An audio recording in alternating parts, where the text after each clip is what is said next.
You can, for the future. For the future, that's what you could do. Oh, That's all not right. me. Everybody ready? Yeah, we're good. Should we do this? All right, here we go. Welcome to Inside the 18 Goalkeeper Podcast. I'm Michael Magid. With me is 99 World Cup winner Saskia Weber. Who is not eating a bowl of cereal right Who's now. not eating a bowl of cereal right now, but who is eating a bowl of cereal right now. You know him as Pro GK Academy. Omar Zini is back in the house. What is up, dude? Not much, but it's probably not as good of an intro as Saskia and Casey's is going to be. So, well, I was going to save Casey for last, obviously last but not least, because obviously this is our big guest on right now, big time legend right here. We have Rutgers alum, as Saskia likes me to say. See, that's what she wants me to do. Are you rah? Don't make me sing the whole thing. Rutgers alum and also rising star in the NWSL, OL Reigns, Casey Murphy. Casey, what is up? Thank you for joining us from lovely Pacific Northwest. I can see it's already getting kind of dark over there. Is it raining? Is it raining? No, actually the sun is out today, so great day to get out, get a walk in, hit the field a little bit, but obviously staying safe, staying home, and doing all we can to kind of slow that, the curve. Growth of, slow the curve. Flatten that curve. Flatten that curve. it out. We got to flatten that curve, by the way. We got to flatten that curve. No, honestly, the thing is it was really so cool because, like, anytime Saskia and I, we've talked about this because obviously you had a really standout, playoff performance last year. And I think you guys might have even communicated either through text or something. Yeah, like that, I sent you a message. You responded? Yeah, right away. I was like, what's up, girl? I told you. From a former Rutgers alum. Absolutely. But she's like, we have to have Casey on. We have to have Casey on. And I was like, all right, we're gonna have to make it happen. And now, since basically the last. He didn't even tell you how I'm like your band. I'm like your flag waver. Period. I'm like, what? Is Casey in camp? Is she in national team camp? Where's Casey? I'm telling you. You know that, Mike. Now, and I don't know if you know this, Casey, but Omar Zini has over 17 million followers on Instagram, and he does these incredible breakdowns where he showcases all these different goalkeepers. And I got to be honest with you, I think that's one of the reasons why Omar's on right now with that OL Reign banner in the background. I think he might have something up his sleeve for the future right there. Right, Omar? I think Omar's frozen. I think Omar might be frozen. He actually is completely. Yeah, my internet is not good. Your internet is not good. That's not good for somebody who makes their living off social. Oh, you're back. He's back. I'm moving. I'm gonna move indoors, but I can still hear you guys. So keep on going with what you're doing, but call me in a minute. High-tech stuff here. High-tech stuff. This is very high-tech stuff. Speaking of high-tech stuff, guys, thank you so much for everybody who has been checking out all the content, rating, reviewing, and subscribing, over 300 worldwide. Keep those coming, guys. Leave your social media handle, Twitter or Insta, when you leave those reviews. Honestly, it takes 30 seconds for you guys to do it. And if you don't have 30 seconds right now, you are completely lying to everyone in your life, because you got 30 seconds right now, okay? To just go on there. See, Casey's doing it right. Mike. Yeah. Mike. Can you hear me? Your connection's horrible. Can you hear me now? Yeah, your connection's horrible. Maybe it's because you got kicked to the garage. Maybe it's... With no AC. With no AC. Can you guys... Yeah, you're breaking up big time. What about now? Can you guys hear me now? Hello? Yeah, you're delayed. I'm delayed? Hello? Yeah. Hi. Hello. God damn it. Oh, Jesus. Hold on. This is good, because this is live on Facebook right now. Great content. Yeah, this is great so content. You and I will just talk. Yeah. So which college did you go to? Easy choice, Rutgers University. You did? I was a Douglas Deb. Okay. I went to Douglas. Oh, yeah? Am I back? Yeah, I was a Douglas girl. Am I back? Yeah. Oh, I lived over there, but I was still a little prima donna, I guess. What building? Oh, I lived in Corwin. Nice. So I lived in the row houses and stuff. We had probably one of the biggest parties in Corwin D history. That was my house. I was in it was Estonia, epic. right across from Brower. Can you guys hear me? Yeah, now we can. All right, I'm Remember back. this I'm thing. back. All right, yay! It's happened. It's back. I'm back. Yeah, Fantastic. bye, Mike. All Yeah, right. no, I had a crazy house. It was so crazy that after that huge party we had in college, they wanted to break up the house, but the deans decided that to put all the knuckleheads in other houses would just like be bad for other houses, so they kept us together. That's amazing. That's so fun. I'm proud of that. I want to see a Saskia returns to Rutgers experience, where she just goes and hangs out with the current women's team, and goes, "Hey, you know who that is with that banner right over there? I think you guys might be in the presence of that person." Cut off again. Hey, anyway, I would love to. Am I cut off again? Yeah, you need to go back in the main house. Oh my God! Oh, this is terrible. This is awful. Oh boy. Okay. Well, there you go again. So, that's cool. I had fun. This is literally. But you got to play in like a major stadium. I played like at that time. I played behind the rack. You were at Livy?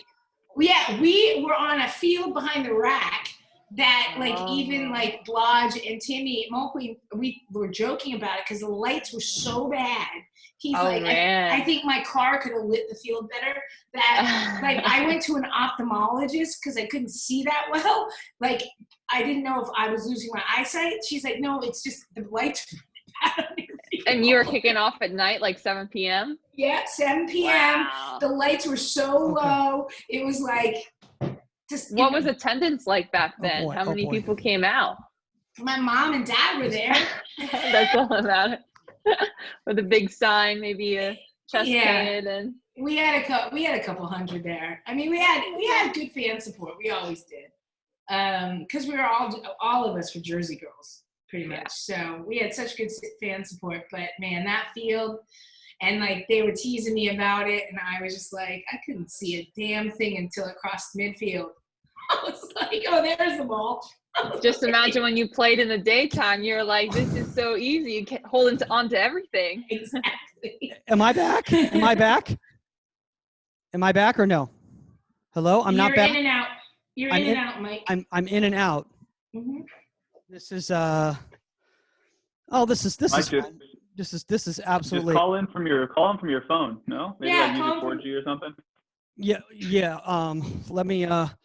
This doesn't usually let me happen. just. No, this is literally never So good. happened. If I had any nerves, they are gone now. This has literally never happened before. Oh my God. Hold on. I had any nerve. I love it. I tell you, these like public speaking things get me more like sweaty, nervous, shaky than a match in front of 20,000. Hello. What you're gonna realize is this is how we talk. Like everything we were just talking about, it's so casual. It's not like, hey, oh yeah, completely. What? It's no. Tell me your defining moment right now. No. What? Can you guys hear me now? Yes. Okay, good. Okay, so maybe now it's coming through. That's fantastic. Oh well, this is fun. All right, guys. Well, let's just get into today's topic then. Let's just do it, guys. Today's topic is extending your range. What I mean by range, a lot of times when people talk about extending their range, they think that it's all about shot stopping, but it's not just about shot stopping. One of the reasons we have Casey on is because her range is unreal. You guys have to go on there and you have to watch highlights from her at all the different levels she's played at. She can literally cover the entire goal, and she can cover all the spaces in front of the goal. And she did not pay me to say that, not in any way whatsoever. That's all coming from the heart right here. So let's just talk about that, guys. What is range from a goalkeeping standpoint for maybe some of the parents out there who might not be familiar with goalkeeper terminology? Can you please turn around? Can you Behind please you, turn Mike. around? Behind you. What happened? Your dad and the baby were just Oh my God. Your dad's in close range right now. Oh my God, that is amazing. It was That like is that BBC episode. Oh my God. That was awesome. This is next level. This is absolutely next level. Oh God, we're so ghetto. Okay, so I'm just kidding. All right, so Omar, you want Oh yeah, Mr. Professor Omar, do you want to start? Talking about range, yeah, no, I think I was the same way. When I read the topic, I thought it was just expanding your range on shot stopping. But just thinking back to a conversation we had with Brianna Scurry, like, I don't know, a year ago, Mike, I don't know how long it's been, but she was just saying that in sessions, she would just try and mess around with her range and maybe cheat a little bit and just try to expand her range through trial and error, whether it's crosses, whether it's cutbacks, whether it's shot stopping. So you start like playing around with your starting positions and seeing how you can manipulate it to get your best features and your best attributes at the forefront. So I think that's what I think about when I think of range: crossing, shot stopping, pretty much everything, but it's that trial and error to understand what's best for you. I 100% agree, and obviously Brian and I trained together for a decade, so and played together for a decade, and that's how we were taught. I mean, extending my range would be everything from, in practice, pushing that envelope to seeing how far you could come from certain crosses, to 3-goal situation where, like, what am I going for off my post that a slotted ball is? Like, how far am I going to touch that, or am I staying and dropping inside the goal? So, like, and, you know, it's a perfect thing to train and practice because, you know, most goalkeepers, young goalkeepers, they don't want to test it. They don't get it. Like, I'm not gonna punish you because you've tested your range, because you're like, you tried to go through something. I'd be like, great. You know, I love that you tried to go through that, but now you're going to figure out that's too far for you, or that's too much for you. And we're going to find some sort of mean in there. And so, like, and the only way to do that is it's trial and error, trial and error, trial and error. And then, and positioning. I want to talk to Casey about this because she's still playing at a very high level. Well, actually the highest level. So there's not really a level you can go higher than where you're playing at right now. How much trial and error is still at your level in regards to finding your range? Yeah, to this day, I still try and test out a lot of different things in practice. And I think in order to get things to get easier, you have to try and do the harder things. And so for me in practice, it all comes down to pushing myself outside my comfort zone, because that's how I feel I gain most confidence, is when I see myself do something outside of my box, outside of my comfort zone. And yeah, the way you see what your range is and see what you're capable of is by trying and testing and pushing yourself, challenging yourself, finding a challenge, even if it doesn't seem so challenging at the time, and just creating your own measures for success in your training. So you see that you're pushing yourself and you see how you're growing and improving. Absolutely. I think the most important thing is to see yourself growing. If you want to be the best, you have to see yourself getting better each and every day. Yeah, and I think, you know, one of the most common misconceptions in regards to extending your range is that there is a right and a wrong in regards to how far is too far, how close is too close. It's going to be different in different scenarios, right? Well, yeah, of course. I mean, you have to look at it like the jump you get on the ball, your positioning, the pace of the ball. Everything changes. Everything's different. And the more that you rehearse that and you practice that in different scenarios and stuff, the more comfortable you get. So there is no one way. There is no, hey, you're not supposed to go here. You're not supposed to do this. You do it that way. We've talked about that multiple times. It's all to the individual. It's all to the abilities of the individual goalkeeper. And everybody's range is different. There is no right and wrong. It's a gray area. And it's also based on your... Yeah, go ahead, Omar. No, so I was actually having this conversation today with Anthony White from Bournemouth, and we were talking about like the ideal technique, ideal aesthetic technique, like as coaches, what we think our goalkeepers should look like, versus like the individual aesthetic technique and how they feel they should look like, they themselves. And we were discussing like maybe doing, you know, a study where for 3 weeks to eliminate overcoaching, like a periodization of like 3 weeks where we allow the goalkeepers to function freely without really much feedback from the coach and let them kind of trial and error, figure out what technique maybe works for them, that maybe they coach it into themselves versus us having to force whatever we see and what we think is right for them. So I think this is like perfect too, where I don't know, maybe I'm going to try if I, you know, have an academy job or something where for like 2-3 weeks, I just let the goalkeeper, hey, look, we're going to work on crosses twice a week. And you guys have free reign to do whatever you feel. You guys can work on, you know, you can have a high starting point, see how that works. Low starting point, see how that works. I'm not going to say anything. You guys decide, and then we'll watch the film and we'll see based on the statistics or based on how you felt, maybe we'll start seeing some good results from it. So I don't know. That's one thing that I wanted to bring up to even maybe to Casey as well as to Saskia as well. Even you, my coaching, like Casey, do you feel like getting? You don't have to freedom include from me your in that coach? conversation, dude. You don't have to include me in the conversation of Casey and Saskia. That's very sweet of you, though. But continue. Well, I'll say, Casey, do you feel like that's something that you would feel comfortable with if a coach said, hey, for this next week and a half, 2 weeks, I'm just going to let you do you. Just maybe you figure out certain techniques that work for you. I'm not going to overcoach. I'm going to let you have, the luxury of having that like freedom. Do you feel like that's something you would enjoy, or is that something that's like kind of you're too old and too deep into your career to really let that happen? I think that's something definitely that I would take part in. I think that you have to give yourself time to change. So if my coach was going to give me 3 weeks to, not give me as much feedback, that would require me to ask more questions to myself. Okay, like, where am I starting? How do I feel? Do I feel agile? Am I, being proactive? Am I anticipating? So I think that would help the athlete or the goalkeeper improve in the sense that they would then have to Problem solve. like self-coach, self-talk. And I think that would help mentality-wise is for them to see how they're talking to themselves and them to realize that they can dictate their thoughts and they are in control of their mind. And that's one thing that I felt I had to do a lot when I played overseas was my coach and we had a huge language barrier. He spoke maybe 3 or 4 words English. I spoke maybe 3 or 4 words of French. So yeah. Was baguette one of those? Was baguette one of those words? Yeah, one of them. That and Enchanté. Enchanté. Enchanté. So it was there that I had to start to create those markers where I was seeing how I can improve and really just test myself and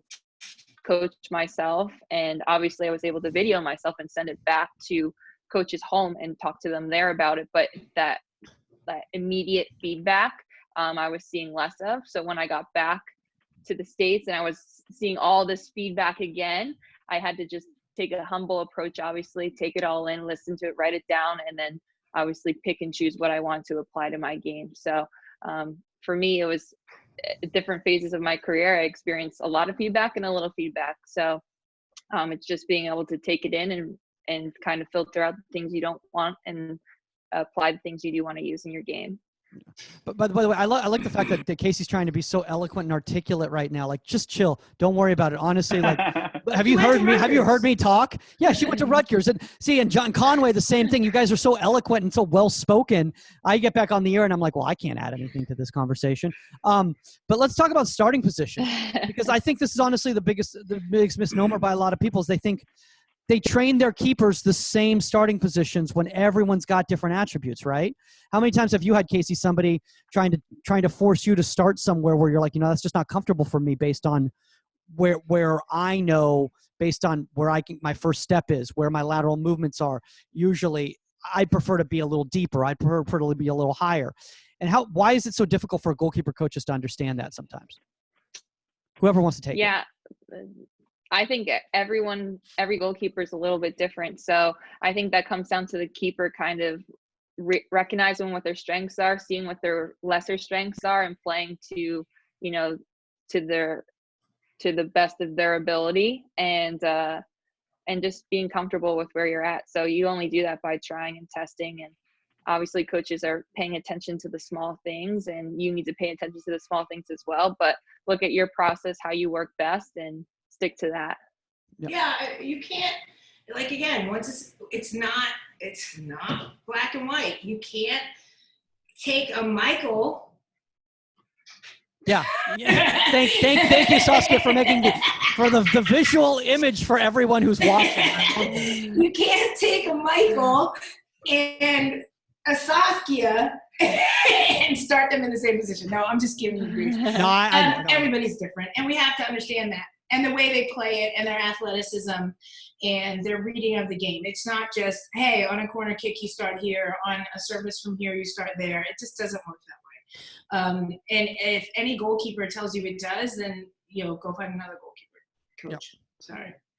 I want Omar to add on to that because, you know, he spent the last few years, you know, in the collegiate level. That was his first time with a collegiate job. And I think that was something that you kind of recognized at the very beginning, because it's very different than working in a youth club environment. You have maybe specifically, you know, 3 or 4 keepers. And how early on did you realize, oh, I have to train these guys all differently? I don't think it was until I had like one of those conversations with one of the goalkeepers where I was trying to, in the spring, trying to instill a lot of the American and European, I guess, mindsets that I had as a goalkeeper coach. And he was like, yo, I'm not feeling this. This is not what I want. Like, you're not helping me improve. You're only making me overthink things.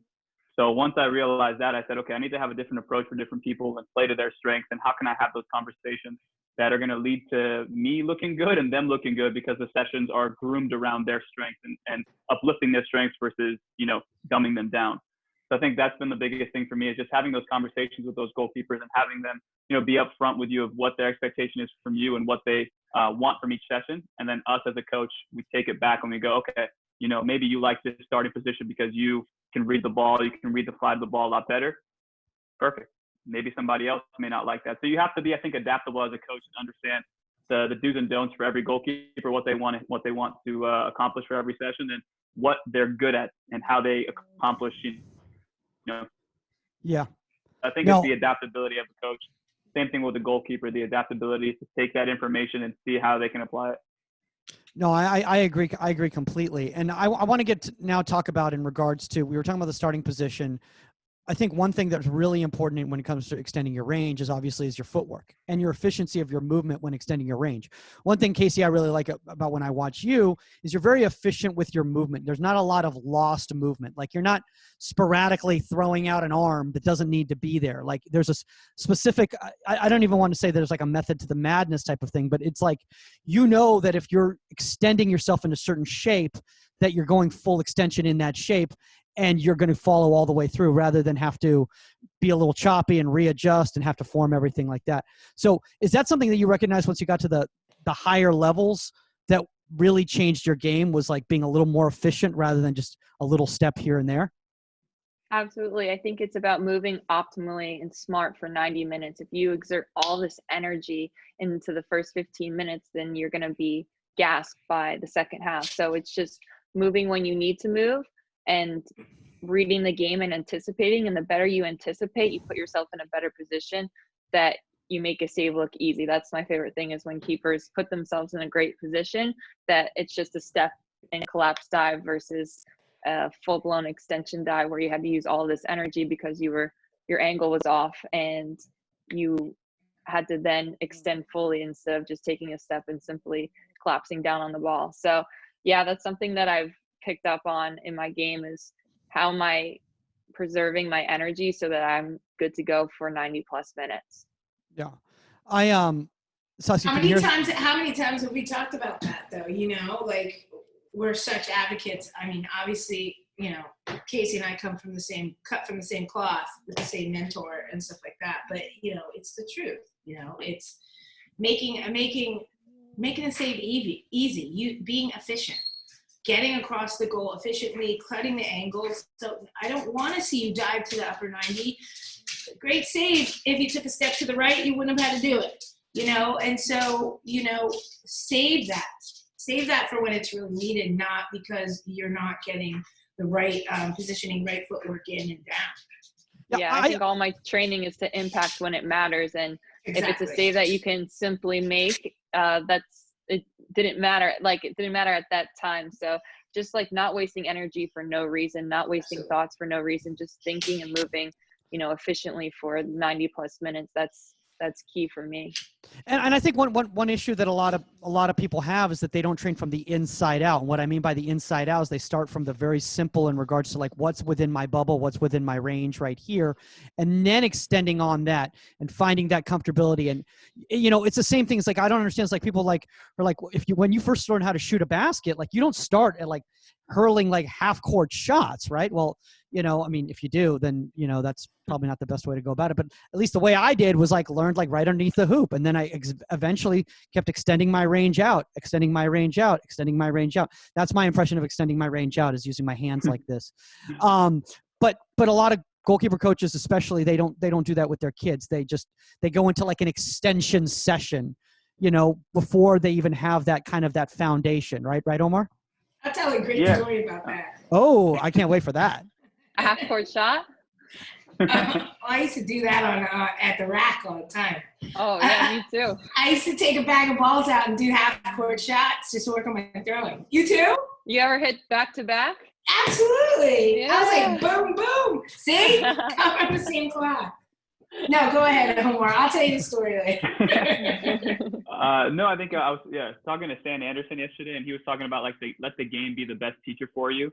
And I think that has been something that I've been writing down a lot lately, of letting the goalkeepers have that trial and error and get that experience over time in their playing careers. Like you see Buffon, I'm sure Saskia as well, as you got into like the latter part of your career, you realize that you've seen the same exact play over and over and over, that eventually your experience of, okay, I'm not going to react to their first movement because I know this player from the scouting report is going to cut in and then maybe go far post. So I'm ready to go far post if it needs to be, but like your positioning is altering bit by bit because of your experience, and you've already seen that picture over and over and over. Yeah. So that's the hard part though, is like as a coach now, from a coach's perspective, how do we allow that, I guess, trial and error in training without over coaching and stepping in? You know what I mean? Giving those players the ability to have their own voice in their head, like we talked about earlier, having that voice in their head to problem solve without us over coaching. And again, when they're in the game, they're like, oh, what would Coach Omar have said about this part, versus just letting the experience and things kind of add up. And then from there, I'm not saying going to be Buffon, but your position will get better by like a 0.5% every time. So I don't know if you can talk about that from your career. Well, like, I'm a huge advocate for self-coaching, period. Like whenever I'm the epitome of, okay, we're doing crosses, and I'll stand there silently and watch. And then when the positioning's off or something, I'm the person that comes up and says, why? Why is this keep happening to you? Answer it for yourself. I'm not going to tell you why, unless you answer the question differently, like the wrong way. Like, are you moving forward on your first step? Like, is your positioning wrong? Like I want you to be able to self-teach yourself, because if I can't be there, like with club or something like that, I want you to know the answer. If I'm giving you the answer all the time, then I'm not giving you tools to move forward. You have to be able to understand what's going on, why you're making mistakes, why your positioning is off, period. I mean, look, go ahead, Omar. No, it's just Thomas Schleck from Dortmund. I was texting him, or we were talking yesterday, and he was saying the name dropping in this episode has just been amazing. You're like, I was just talking about Bournemouth this morning, Dortmund, Bournemouth. I know Casey Murphy. Well, he said. Well, I know Luboš Hansen. Oh yeah. That's actually Blodge has a question about that. He wants. All right, hold on. Okay, I was coached by Franz Hook, so everybody just back off. Well, my club coach, Mike O'Neill, he's the best. Where were we this place? This episode, by the way, is either my favorite or my least favorite of all time. It's so amazing on both spectrums. It's just fantastic. Talk about Anson because that's something actually that Blodge wanted to bring up in regards to into Lubos. So Casey, go on about that.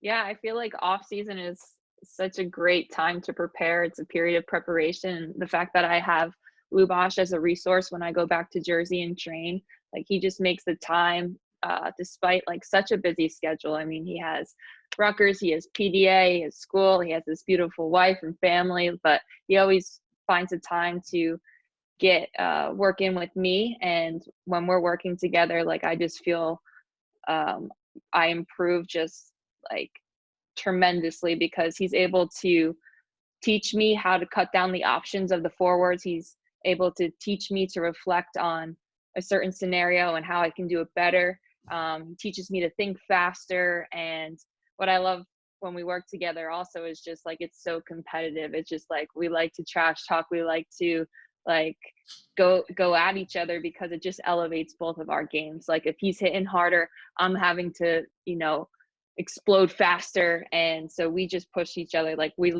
both of us leave the sessions needing like a full body ice bath, because we just gave it all we had for 90 minutes. And, it could be 8 a.m., in the morning, a cold, windy day, but we both bring the energy. We both, celebrate saves. or a rare goal by Lubash, like it's the World Cup. So just it's an absolute like pleasure to have him as a coach, and I feel lucky to have him because I just feel like my game has, you know, taken a whole nother level since working with him.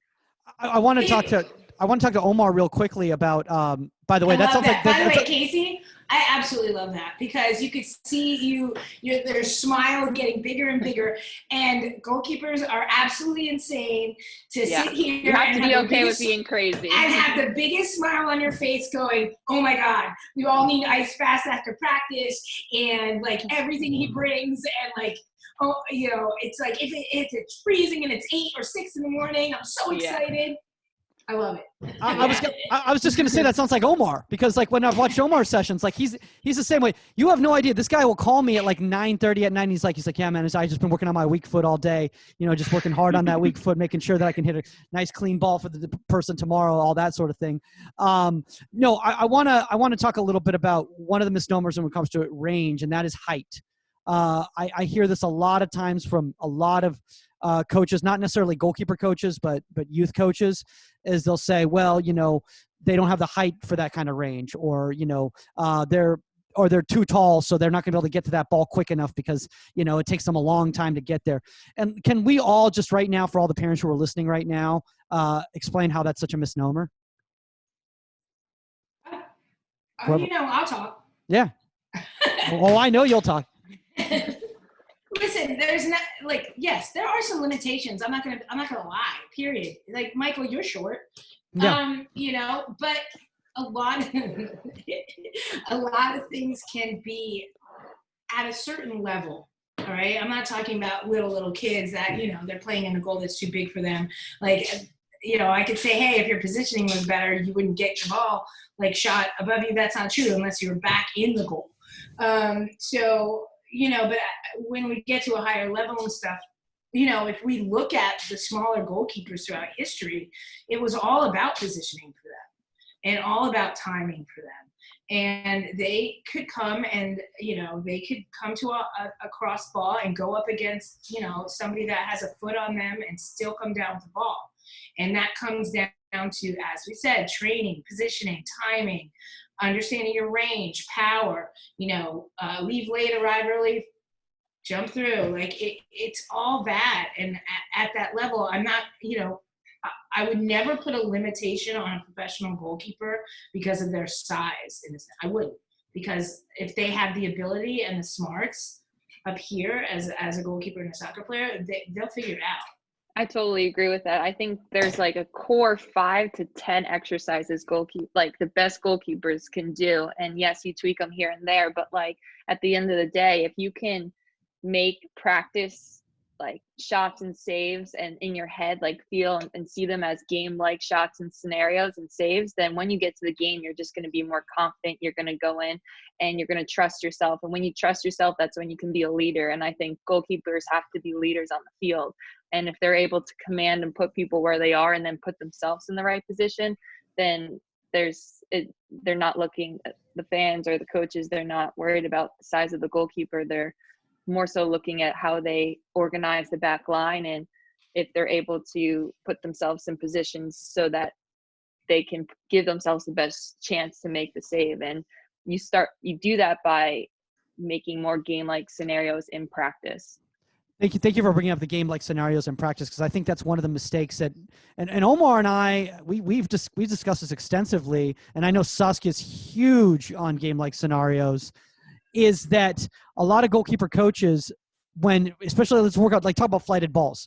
How many times do goalkeeper coaches, let's just say inexperienced goalkeeper coaches, just throw in flighted balls, but there's no game-like scenario going on. So you're just developing these repetitions of this action, but there's no pressure involved. There's no actual, you know, problem solving like you were talking about, Casey, you know, in these sessions. So how are you really going to be able to handle that type of range? Okay, great. You could run out all the way out to the 18-yard box and handle across with no pressure whatsoever on you. But how are you going to determine in a game whether that's really the best decision for you to make? Unless you actually deal with pressure, right? Yeah, it's creating those feelings you have on game day, those emotions you have on game day in practice. So like, even if it's just a mannequin up, I'm like, okay, this is Carly Lloyd. Like I'm going up against one of the best headers in the league. Like in the world. And so that's how I create game-like scenarios in training, is I put the pressure on myself that I would be facing in the games.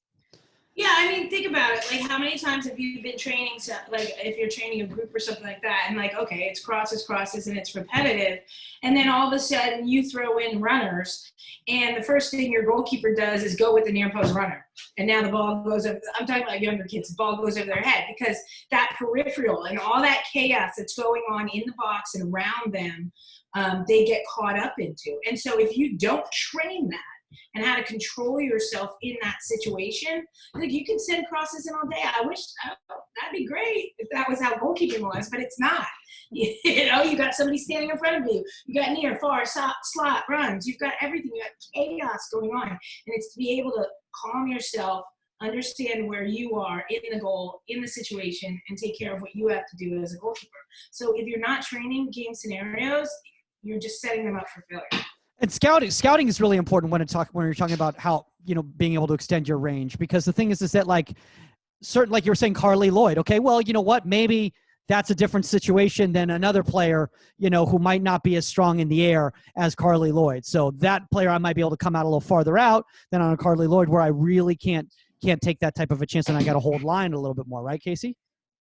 Yeah, obviously you have to respect the opponent, but you Another also have to Rutgers girl, by the way. That was very deliberate, my choice in I know, I saw person. that.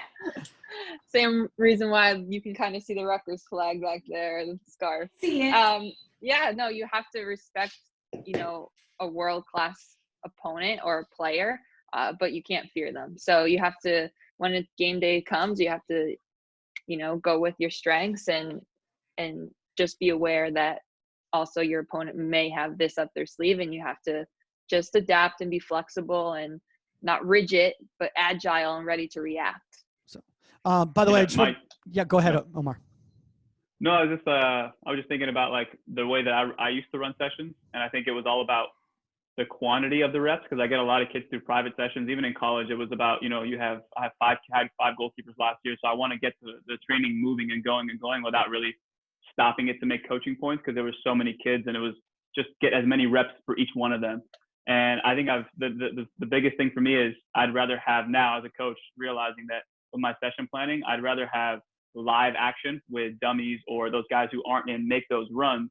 And even, let's say the ball, you know, hits the first runner and the first runner misses, now we're still getting them to actually have, like, invoke certain emotions they're gonna see on the weekend, and forcing those decisions, whether they call away for a ball that goes over or they follow the ball over the goal. Like, I'd rather have the quality reps versus putting them in and making everything so scripted and having them, like, get the same exact ball through traffic or no traffic at all over and over and over.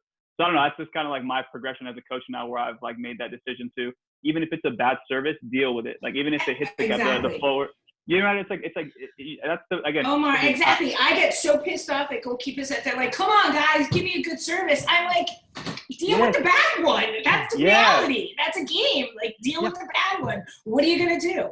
Yeah. You know? Yes, yeah. It's honestly, I think that's like the level of, like, obviously through experiences. Like, I've talked with Paul Rogers too. He was like, I'm gonna be brutal sometimes, and I'm gonna give you, like, you know, there's no last rep is a good rep. Like, I'm gonna be brutal to you, because on the game, if the ball goes through your legs on the last rep in training in a game, you're not gonna get a do-over. You're gonna have to let that one sink in, and you have to really think about it and problem solve on the fly.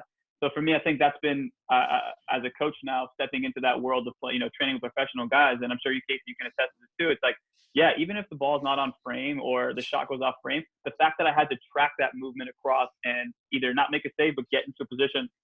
One last thing, sorry, I'm gonna finish that point. Oh, go, speak. Go, Omar, go, Omar, go.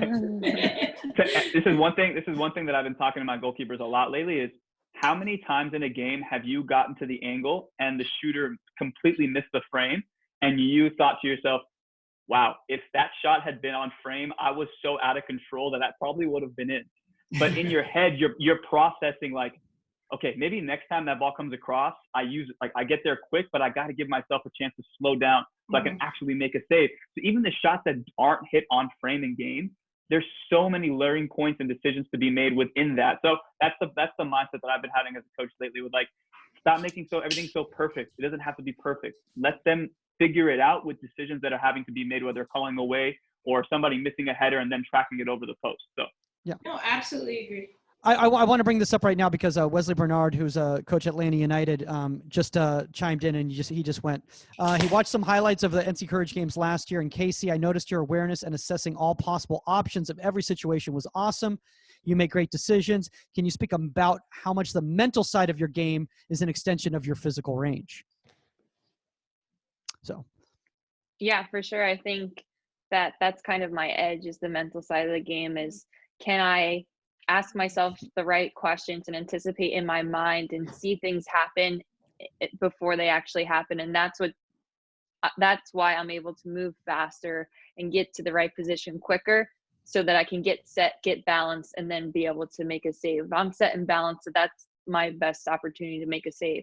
So when the game's moving fast, if I'm able to kind of see 2-3 passes ahead of thinking where the ball's going to go, what space is it going to be played into, are they looking to cross, depending on the player or the opponent, as long as I feel like I'm constantly staying present in the game, then that's what allows me to be able to put myself in the position to help the team. And that game specifically, I felt like I was able to help the team just because I was so like mentally into it, mentally present in the moment. It didn't matter who we were playing, who was in the stands. It was my team and I in the 4 lines, just, working hard, giving everything we had. And those are the games you prepare for, is those big time championship games. And so that's, again, like what we're going after again this season, is to get back to that championship and then move on, or get back to that playoff and then move on to the championship.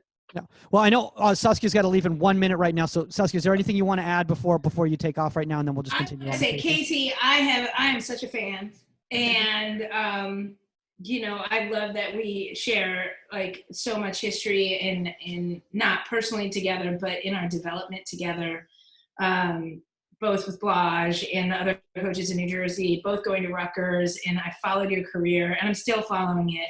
Mm-hmm. And I'm not trying to sound like an older sister. I'm so proud of you. And, keep it up. Please, keep putting Jersey on the map, keep putting yourself on the map. I think the sky's the limit. I told Michael that last year. I have been all about the way you're playing. And I think if you keep going on the way you're going to go, I'll be seeing you in a World Cup and in an Olympics. Gold medals around the neck. Absolutely. I'll be sitting here and, absolutely. 100%. I think the sky's the limit for you. I think you'll have to put a Murphy jersey in the back right over there, right? I do it right now. I do it right now. Yeah, that's right. That's right. You can already put a Murphy U.S. jersey back there. Put up whatever I want. It's on its way. Just mailed it. All right. I'll check it out. I'll wear my mask and get it. All right. Be safe, and I will talk to you guys soon. All right. Okay? We'll see you later, Saskia. All right. Bye, guys. All right. Moving on right here. I want to talk about this because this is something that I think is something that's a real big issue, especially with the youngers in regards to goalkeeper training, and that's extension diving and teaching extension diving. I personally, Casey, how often do you really train extension diving once you get to the higher levels? Yeah, when it's like 3 or 4 days of training and then into a match on the weekends, maybe 1 session a week.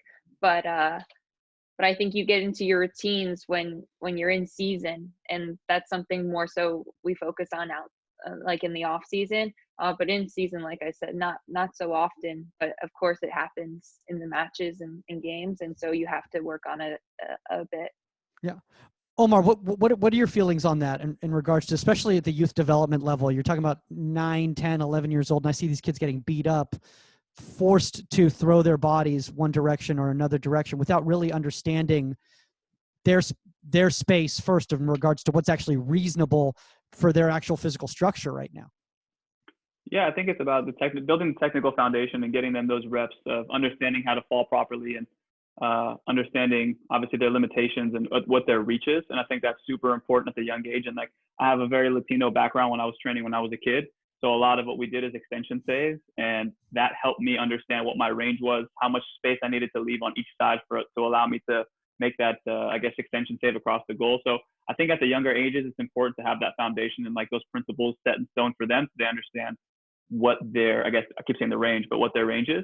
Then as you get older, with like in Casey's situation, it's more like just keep on, going back to the techniques and make sure you're sharpening it up. But then in the game and in training sessions, let that range be tested organically. I don't know how often I would, at the professional level, I would probably, train to, hey, start in the middle. I'm going to put in the top corner. I want you to extend. I don't know how often I would do that personally. Again, if the goalkeeper wanted it, then I'd adjust. But for me personally, it was to draw it up and say, okay, in this session, there's going to be opportunities for extension saves. Let's see how she reacts. So that's what I would do. Build the fundamental principles as a kid, let them understand and know how to fall properly so they don't get injured. And then from there, within training, because they have the idea of what the technical, aesthetic looks like, they can start fine-tuning it with their range as they get taller and grow. So, Casey, I've got a question for you. Is there such a thing as too far from you to be able to make a play on a ball, or do you think that's all a mental mindset? Yeah, there's certain balls where I believe that I have to stay home and not come for it. But it's just in those moments where I'm not coming, I have to communicate that it's away, that, I call someone else to the ball. And so as long as there's clear communication between you and your back line of who's going, and if I'm not coming, they need to go, or if I'm coming, they need to, seal off the player. So it's just a matter of being decisive in the moment and not hesitating. And I think you don't hesitate when you're confident, when you trust yourself, when you know what your range is already. And that's how you avoid hesitation or going for it and then retreating. So just from the, it's just let your intuition guide you in those moments. And if that's something you're not comfortable coming for, call away, let them deal with it, and then you adjust from there. There was a play last year in the playoffs, and I forgot who it was against, when you came out on a 1v1 and just absolutely, you just got a nick to it, just got a little nick to it, and were able to redirect it. And it was very impressive to me because, I mean, a lot of people don't have that type of courage to come out for that ball. And you came out, and maybe it was a little too far out. Maybe you shouldn't have gone for that ball, but you made the decision and you committed to it, and you made the play because of it. I think that is missing a lot of times when it comes to younger kids, is they keep second guessing themselves because their coaches are micromanaging them so much over and over and over again. And you just need to let them just play out these scenarios, right? Yeah, just flow with the game. Let them, if they feel it, go for it. And, if they're going, they have to, I always been taught, like, you got to try and get something on it. You got, like, if you're coming for a cross, you got to get a touch. If you're coming out to make a save, like, make yourself big, be brave, and own your area. And that's also what gives your team confidence in you, as they see you going out there, giving your best, putting yourself out there, and, being strong and putting the team on your back sometimes. And sometimes it's a big save like that can switch the momentum of a game, and you allow your team to now get up and regroup and re-energize. And so a big save can totally switch the momentum of a game. Yeah. Yeah. I was going to say, no, go ahead, Omar, if you want to add on. I was going to just say something really nice about you, but it's okay. Well, me or for Casey? But anyways, for you. Yeah. I think, I don't know, Casey, and you guys can probably attest to this, but I don't know, maybe sometimes as coaches, we try to coach the instinct out of the goalkeeper a little bit. And I think it's because you're trying to make it look like a certain way versus, like you said, there's going to be times where all I have to do is get a little touch on it. As my goalkeeper coaches always say, just influence it if you can. And like he always said, we used to do like isolated training where it was like, we're going to work on two-handed punches or, get a full hand on it. And then once we get into the session when it's like fast paced, even if you get a slight little nudge on it, that's all I care about. So again, I don't know if you guys can attest to this, Casey, if you ever come across any coaches that have maybe tried to take that instinct and that decision-making that you have that makes you good, kind of bring it back to what they think is aesthetically pleasing towards them. Have you ever had that before? Oh, I would say that I've come across coaches that have their little thing, like that they want to instill in each keeper that they work with. And it's more so, I think I put myself in a better position by asking questions. So like if I'm coming for a ball and I got a touch on it, instead of them chiming in saying something, I would ask something like, should I have gone like with fist or with just a fingertip? And that kind of guides the conversation. And so it allows me to reflect on it because I had a question, and then they're able to give me feedback because of that. But yeah, I've heard, since I've been in a lot of different places playing, different feedback, but obviously, like I said, taking that humble approach, taking it all in, but just doing what works for you. And the only way, the only person that's going to know that is you. So I've had coaches that say go up on one leg on crosses and land on two. I've had coaches that say that land in the sprinter stance so you can sprint forward. Wait, what? So I've never heard little... what. Did Omar's face just do the same thing as mine? I've never heard that one before. What? What is? I want to try that. That sounds cool. Like, at least it looks cool. It was homemade compost. So you land with one leg in front of the other, so you're already ready to explode past the forwards and break that line up, and then distribute out. So yeah, there's a lot of little things. Okay, so I have a quick question for you. Yeah. One thing that I've always wanted to know, not always wanted to know, but like from your perspective, what are some of like your favorite attributes that you've had from other goalkeeper coaches? Like, what is something that a goalkeeper coach has done for you in the way that they've communicated with you, or like session wise? Like, what are some like of the best attributes you found from some of your goalkeeper coaches in the past?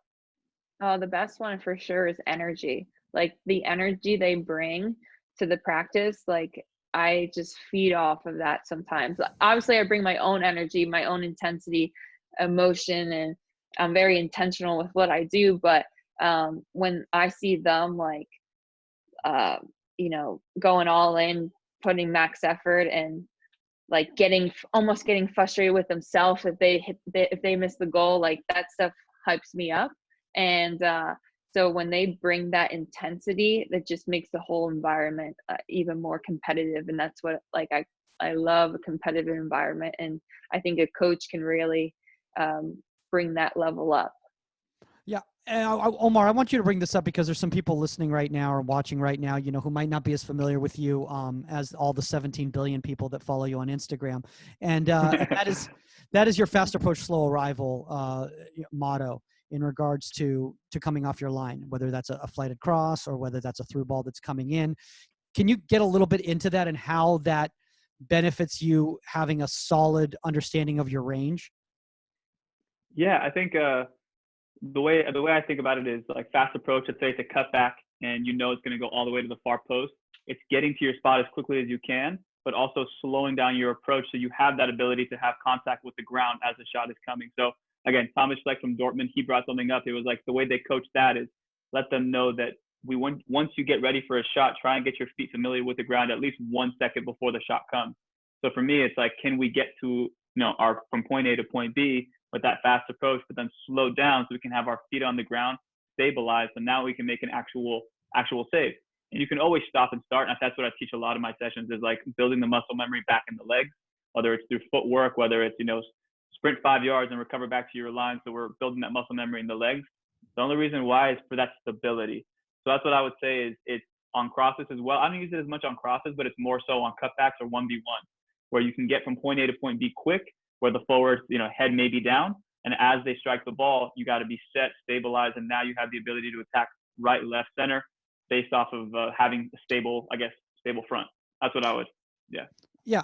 I mean, Casey, have you ever seen this scenario, especially while you were developing and coming up to becoming an elite goalkeepers, where you're not just fast approach in regards to your physical body, but your mental body, where you were going ahead of your body. So your fast approach and fast arrival, not just physically, but also mentally. And how much is that a detriment when you're trying to cover ground? Oh, it's big time. If you can see a play develop before it develops in real time, you're anticipating, you're present. Like I said, you're only focused on the game. And what helps me feel even more comfortable in game like times is visualization. So if I'm, preparing to play, just say Sky Blue, and we play them on Saturday, we're away at their stadium. Like that week leading up, I'm during my time of visualization, or when I go out for my walks, I'm going to be thinking about 1v1s against, their forward, or taking a cross from, one of their wings, or making a save against one of their top midfielders. So it's creating those scenarios that could happen, and visualizing them throughout the week, so that when I get and step on the field, I feel as prepared as possible. Like, it's nothing new. I've experienced this, I've seen this before, and that's also what helps me in the moment, in the game, like, be confident and trust in myself, and then, like I said, be able to lead others because I feel ready to go, prepared for the game. Yeah. Mental recall, yeah. Dude, the mental recall, I think, is huge. Mental rehearsals, yeah. The visualization thing, that's huge. No, go ahead, Omar. No, I think I use a lot of different sports to kind of hone in on this point of fast approach to low arrival. And for example, if you're a basketball player and the shoot, you're a guy that you're guarding is on the baseline, and they're about to shoot, and you have to go close out. If you're going 100 miles an hour and you get to them without really slowing your body down, all they have to do is take one step to their right or one step to their left, and they're going to blow right by you. So it's that understanding of, like, get there as quickly as you can, but slow your body down so that if they do go to their right or do go to their left, kind of like on a 1v1, you have the ability to have a variety of movements accessible to you versus going straight at them. And the only thing you have left is going straight at them. You don't have the ability to adjust to your right or your left. So what I would say is that slow arrival gives you and affords you the time and the ability to adjust your positioning laterally. Yeah, 1v1s are almost like a dance. You want to be able to move and be agile and flexible, and you also have something where you can try and bait them as well. Like, I feel like that's a key thing as well. Like, kind of even on penalties, you see it, like, step a little bit to the left, bait them to the right, and then back to the right. So there's things like that also that you can incorporate into your game, try it out in practice, and then if it works, that's how you make those penalty kick saves. Okay, so now you gave it up. Okay, so you gave up the secret right there. But Mike, that's the next level. I think that's what makes Casey and the next level that she's at, is because you get to a point where, like, yes, the physical abilities is one thing, the technical ability, tactical ability is all other thing, but, like, it's the IQ and understanding of how to paint the picture that you want the forward to see. And I think, again, I use basketball a lot, and there's times in basketball when it's a 2v1, 2-on-1 isolate, or 2v1 transition, where you're having to guard the guy with the ball, but also guard the person who's, potentially going to get the pass. So it's like that like you said, a little dance of fine tuning of, like, I'm going to show you that this person's open because you think I'm going to come to you. But right when you play that ball, I'm going to close that person like if I was guarding them the entire way. So again, it's that IQ, and you're building it up through experience. And I think if anything that young coaches are listening to, or goalkeepers listening, is that there's got to be some budgeted time throughout the week where you're allowing the goalkeepers to be curious about the IQ and be curious of how can they manipulate the game so that their strengths come out. And I think that's important. I think the only reason why you're going to get to the next level for you, Casey, is because you have that, again, that visualization that you do before the game. So you've almost seen this scenario once or twice before, and you've already problem solved it in your head prior to the game. So when it comes, you're like, hey, I'm composed, seen this before, no biggie. And on film, I've watched your highlights. It just seems to me that you see things one or two steps ahead, and when the shot comes, you're so composed and so calm. So I don't know, is that something that because of your visualization that you feel like you don't overreact to certain moments? Yeah, you said something that I couldn't. So you said paint the picture, and I totally agree with that. But also, we can change the picture, I think, for the forward. So I think for me, it's almost like I'm in control. Like, I'm the one, so that they put their head down, they peek up again. I'm a little bit closer to them, and now I change that picture for them. I make that goal look smaller, and that's how I get into their head. So I feel like I'm, the one that's in control, and that's what's able, good for me to, be able to make a save, is because I'm the one in control, and they're the one that feels like they have the pressure on them to just get a shot off or get, miss the goal because I put myself in, I cut off the angle. So, yeah. I totally see what you're saying.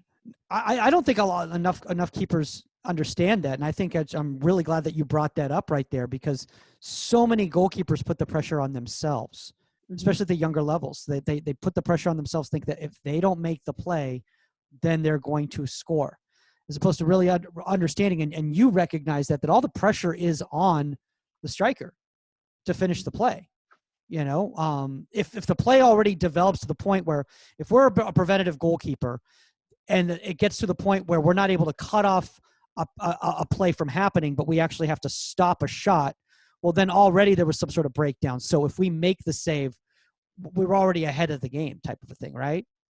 Yeah, and I think what's also important for development as well, in my opinion, what helped me get better at 1v1s, to get better at shot stops, to get better at angles or crosses, is playing on the field myself. And I played against other goalkeepers who had that savviness and the ability to make me overthink and think about certain situations as the forward. So I took that and kind of reverse engineered my experiences as, playing up top.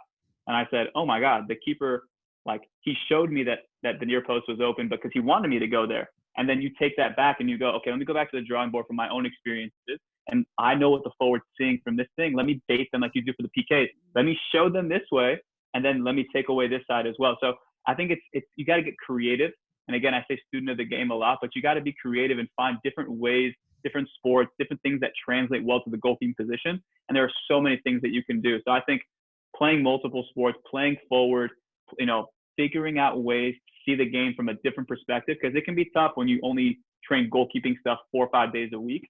Eventually, you want to get a little bit of an outlet from a different perspective. And I think playing on the field definitely helps, obviously, your foot skills, but also you can see what, certain goalkeepers do that may irritate you, but that you can also add to your game.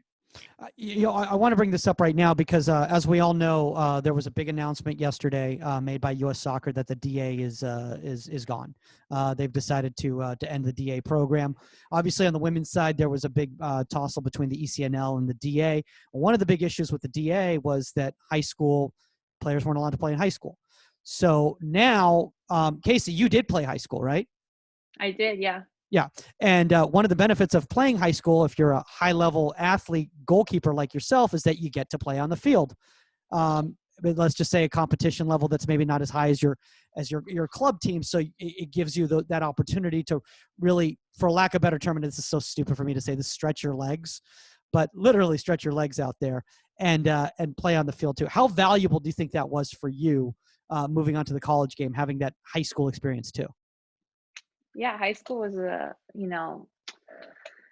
it was a good experience because I felt like I got to get the best of both worlds. I got to play for a top club in the country, and then I also got to play for my high school, which was this big high school. And actually, my senior year, we went on to win a state championship, so that was super exciting. But it also was exciting because you would have free 30 games, and the students would get let out of school and they would all come and watch you play.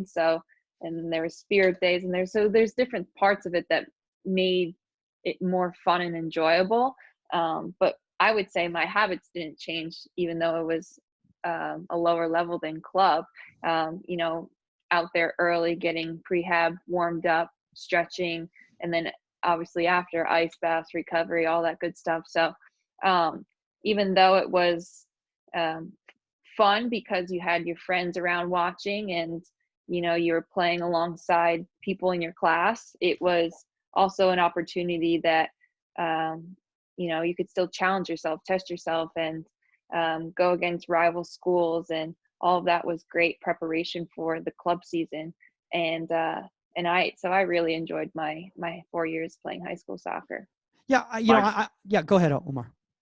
No, I think also too, one thing that I really loved about the high school season, and I don't know, Casey, you can maybe attest to this, but it's the psychological pressure, I think, because you're coming down from like a much higher level, and now you're coming down, and people know you. At least for me, they were like, "Oh, Omar's the soccer guy, and he plays for the Galaxy Academy." So there's a little ego stuff and like pressure that comes along with that, and I think that's the beauty of high school, because you have to kind of experience that and go, "Okay, I've made my mistakes of thinking that, well, for me at least, that I'm going to come into high school, the level is going to be so much lower. I'm going to be able to seamlessly walk in without any new diet. Everything's going to be the same."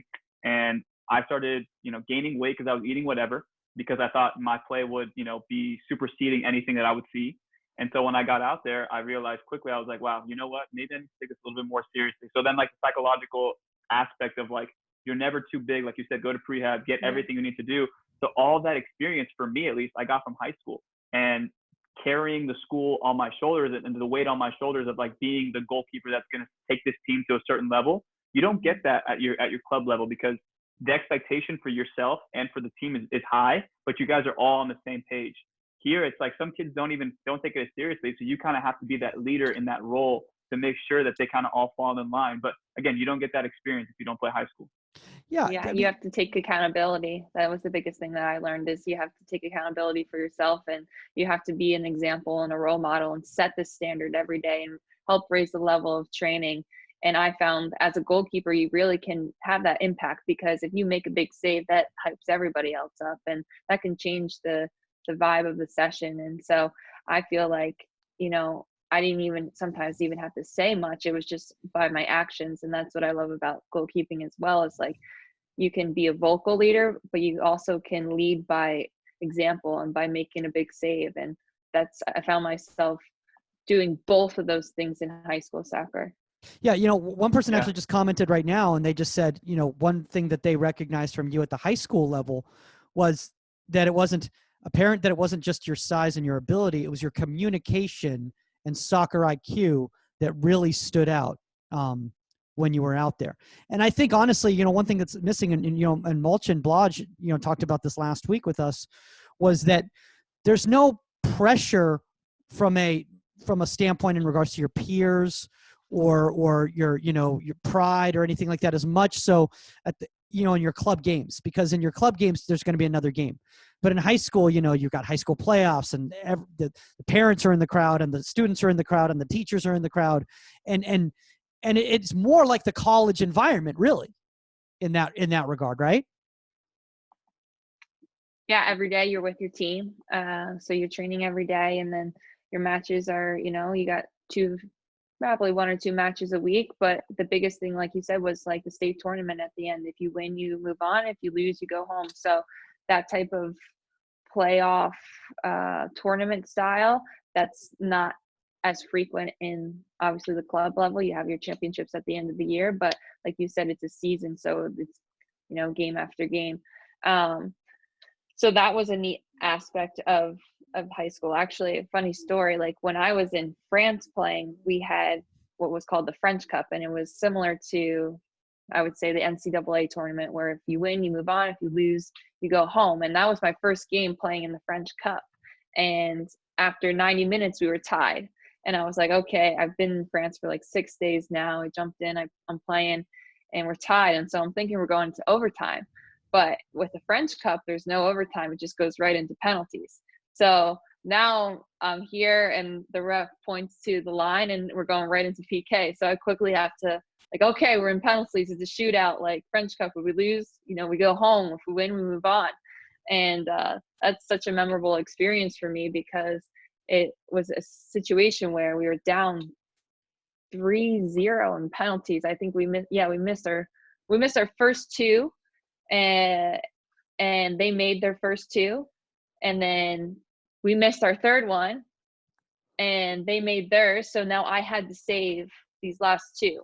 And so with the game on the line, made 2 saves. Now we're in sudden death and make another save, and now it's just like crazy, because like I said, I knew maybe my back 4 line their names, and I didn't really know anybody else, didn't really even know the coach at that point, or the rules to what the French Cup were. But it's situations like that where you just have to go, and you have to remember what you trained for. And so this is just you're like Captain Marvel, like you're like an Avenger or something like that. Like, that's insane. Are you kidding me? That story, I love how you're like, funny story, like this little thing, you're like, yeah, I made 3 PK saves in sudden death. Like, what? What are you talking about? No, it's just trying to win and survive in an advance situation. It happens, but it's not so often. Have you ever made 3 PK saves? Yeah, go Omar. Have you ever made 3 PK saves? I have, yeah. I did. Yeah. Man, I hate you guys. Have you ever scored one? I did one. It was like in it wasn't an serious game. It was just like we're getting ready for, I think it was Surf Cup or like State Cup when I was younger. And I think I like jokingly took, you know, one of those PKs where you step with your right foot, and then like you step in with your left foot and you toe poke it with your left foot. It's like and your right foot follows through. I don't know. It's so weird. I have to show you, but yeah, I did it. But I scored. Was it in the run of play? No. Oh, okay. Straight. We went to PKs, and they said, okay, I was gonna say 6 versus the keeper. I wish. That'd be sick. I don't know Yeah. if I'd have the nerves to do that though. I'm just like very nervous person on PKs as a shooter. If I was ever to take one, I'd probably falter under the pressure. By the way, Casey, how crazy is it that France has followed you back to the United States? Like you come here, you come to the NWSL, and then the next year, now you're part of one of arguably the biggest club in the world. And I have a French coach. Yes. Yeah, I mean, it's just got your French has got to be improving now. I know he slips and he says some French words, and I'm like, I feel like I'm the only one that understands this right now. This is awesome. But it was funny when I came back and played from the States. I was saying some like in in France, they don't say goalkeeper. Obviously, they say a word that translates to I have. So I came back here and I was saying those words, and then it took me like a couple weeks to finally say keeper again. But yeah, I can't escape it. But Casey, in France, like what were some of the things that like were non-negotiables from your coaches? Like was their approach to the position completely different, or like did it take you by surprise, or kind of what was that experience like? Did you have to change anything of your game? I would say it was very old school, training wise. Like we were on the field for 2-3 hours. There was no GPS monitors or technology like that like monitored us. And so it was very like, if we were doing crossing, like I was seeing 200 crosses from the right, 200 crosses from the left. Like it was reps. No wonder your range it was amazing. Like, of course. So I would say, yeah, it was very old school. Like it, if people were going down, like we played on. So a lot of playing. And what was interesting was there was FIFA breaks. So a lot of the team would go away because they were with their national teams. And so during that time, it was just a couple of us there. And we trained every day, twice a day, hard. Like in preseason, it was 3 a day. So it was, like I said, it's very old school there. It was a very different training style than what I was used to in college, where it was like 75 minutes, 90 minutes max on the field, in and out, boom, efficient. Like goals were already moved, cones were already set up. There was like, okay, we're going to move the goals. 10 minutes later, okay, we're going to put the content. So it was a longer process. So it was definitely like when I was there, I was, I'd get there around 9 o'clock. I wasn't home until like 3. So it was like a longer day. Wow. But, it was a different, lifestyle, and I had to adjust. Isn't it Gardien de But? Isn't that the goalkeeper, the Gardien de But or something like that? Oh, But is goal, Guardian's goalkeeper, but I would say J, which was like translates to I have. Okay. Yeah, I have the ball. I want to ask both you guys this question right here. What advice would you guys give goalkeepers who want to extend their range outside of their comfortable bubble? Like just a few little tips that you guys have, maybe some secrets that you, Omar, as a world-class superstar celebrity goalkeeper coach, and you, Casey, as a world-class superstar celebrity goalkeeper, can give us normal human beings here who have to go into their backyard with a rebounder and try to emulate what you guys do and pretend to be. You're talking about crosses? You're talking about crosses, shot stopping, or like give us a scenario. Let whichever one you want to do. Let's because like I said, I think we need to stop thinking about shot stopping from a range, extending your range standpoint, and thinking about extending your range standpoint from based on scenarios, whether it's a shot, whether it's a flighted ball, or whether it's a through ball. So in any of those aspects. Whoever wants to start. Casey, you want to go for it? You go for it. Okay, so I think, the reason why I said from shot stopping, Mike, is because I've been talking to Chris Sharp lately from the Rapids, and we're talking about depth a lot more now, where certain goalkeepers may want to drop off on their line a little bit deeper because they have a deeper range to make saves, right? So like Petr Cech, who's 6'6", 6'5", he could step up a little bit further up because he can cut down the angle and he can extend. But a shorter goalkeeper like Lloris, he's going to drop off to his line because he has better shot stopping ability and capability to expand that range. So that's the only reason why I asked for the difference. But the biggest thing I would say for young kids is write down what you think you're good at and what strengths and attributes make you a really good goalkeeper. And then from there, take that to your coach and say, look, this is where I'm good. This is where I'm not very good. My height is limiting me on this positioning and this positioning. So you're taking it to your coach. You're having to think about what you're good at. And again, that's the social aspect where now you're thinking, and the psychological thing is like the wheels are moving on that. And also, too, you take it to your goalkeeper coach. Now your goalkeeper coach knows exactly what you want to work on and then couples it what they think you need to work on. So now it's a collaborative effort. And once you have a collaborative effort, then they're going to put sessions in front of you that are going to try and maximize the good attributes, but also try and expose what you may need to work on so that you have that trial and error through training sessions. So the biggest thing I would say is figure out what you're good at, figure out what you're not good at, pass that along to your coach. You guys have a collaborative effort on the training sessions. And once you guys have a collaborative effort, now you guys can do trial and error. So that's what I would say. And that's what I would do. And I think that's what made me a good goalkeeper in terms of my decision making, because my goalkeeper coach at Galaxy, he asked me, he said, what do you guys need to work on? And we said, we're 16, 15 years old. No one's ever really focused on crosses. Can we work on crosses? And we had 3 sessions a week. We worked probably like 30 minutes on crosses on each of those days. And by the end of it, all of us were amazing at our decision-making off of crosses because he had that conversation with us and we told him what we needed to work on. So that's what I would say. Yeah. Casey, anything to add? I think that's spot on. I think you have to direct your team. You have to tell them what you want to work on. You have to tell them what you're focused on. And if you do that, then they can help get you there. And so that's something I actually learned, I feel like, too late, not too late, but just recently, is like, I have to be better with communicating to my coaches. Okay, these are my focuses. This is what I want to improve. This is the part of the game that I feel like I'm weaker at. And this is how I think I can get there and get better at it.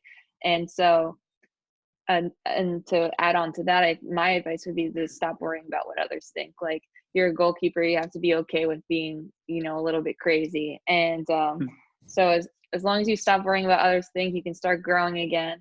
And I would say if you're right more than you're wrong in practice, then you're not growing. So I think just continue to test and try out new things and rise above that stress of, letting in a goal, and, just find that person that's out for player development in your club and who's willing to help you get to where you want to get to, and, talk to them, communicate to them, direct them, and help them guide you to where you want to get to.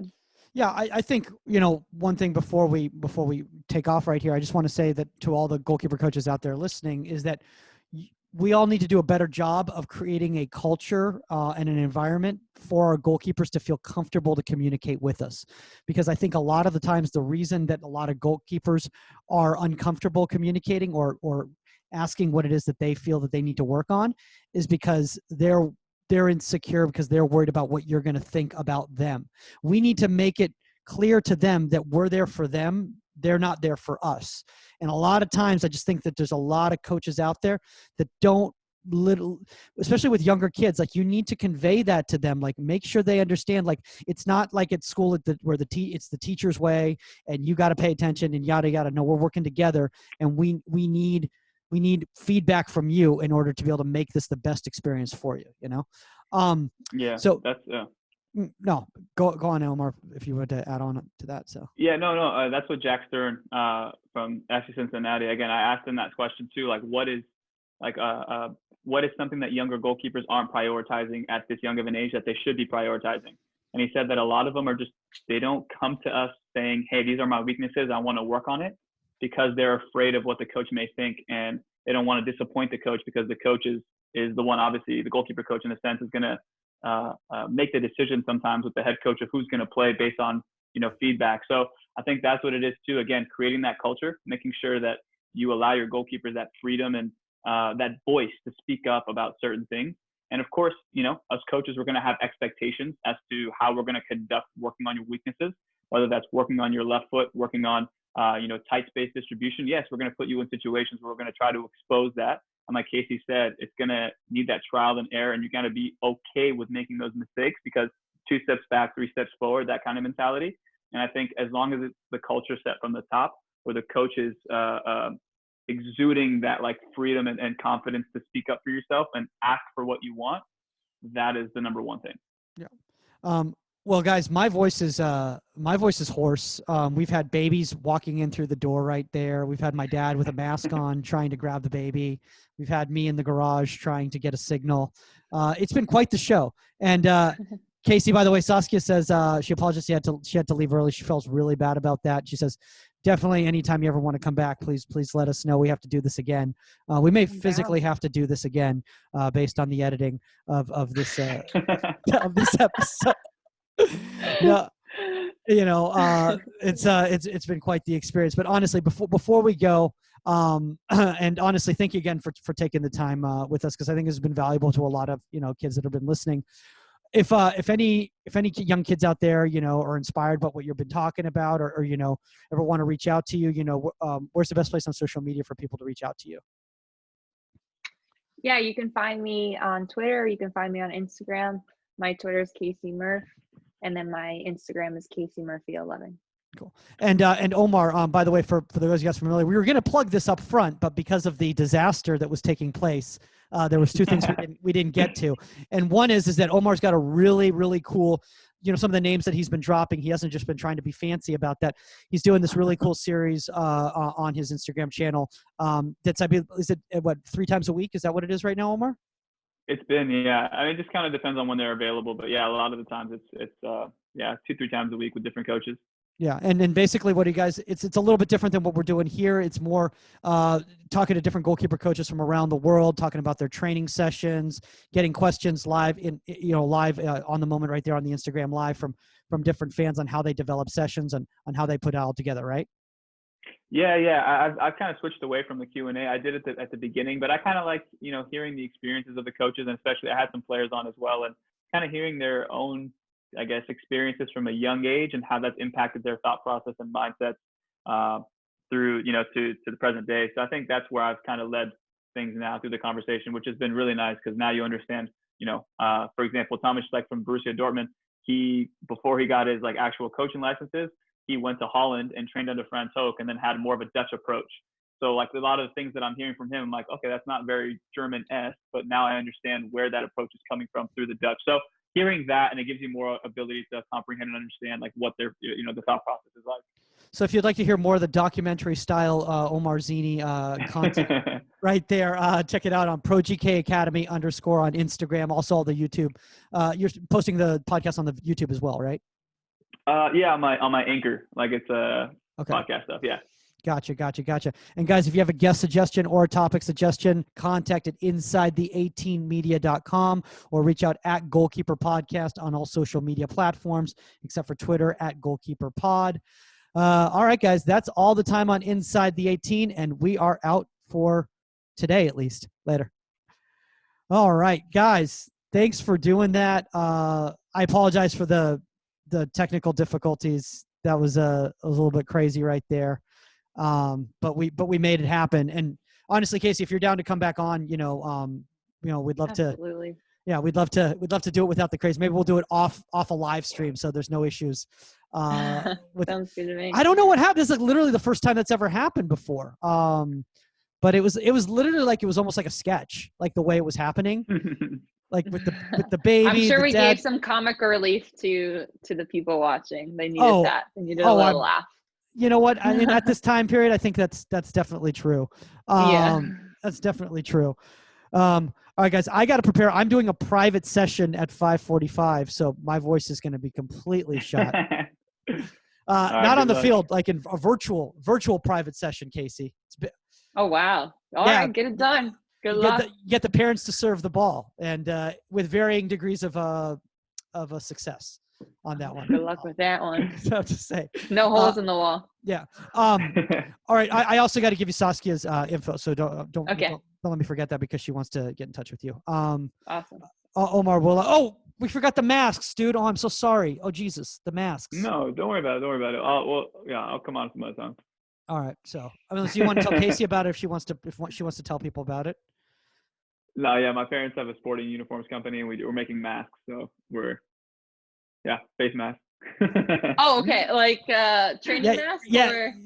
No, Corona masks. Corona mask. I'm my mind in training right now. I know. Because they have goggles that for goalkeepers. I don't know if you've seen them, but it cuts off the peripheral vision. Yeah. I wonder if Are you serious? Do you have a pair? I do. I'll send you a photo of them, but they're pretty awesome. Yeah. There are some that kind of flash the light, Is this from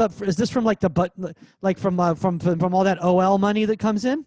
They all No, this is you guys actually goggles. it was a Lubosh gift. It was for my birthday, I think last year. Oh my God, I have to check those out. I have to check those Yeah, out. those are awesome. Oh my God, I wish there was an NWSL team down here. We could come and watch you play down here. It's the I worst. know. Why isn't there an know. LA team? Got to start a petition. Talk to Mia Hamm. I don't know. Well, hopefully it happens. All right, guys. I'll talk to you guys soon. Later. All All right. right. Bye. See you guys. Bye. Thank you.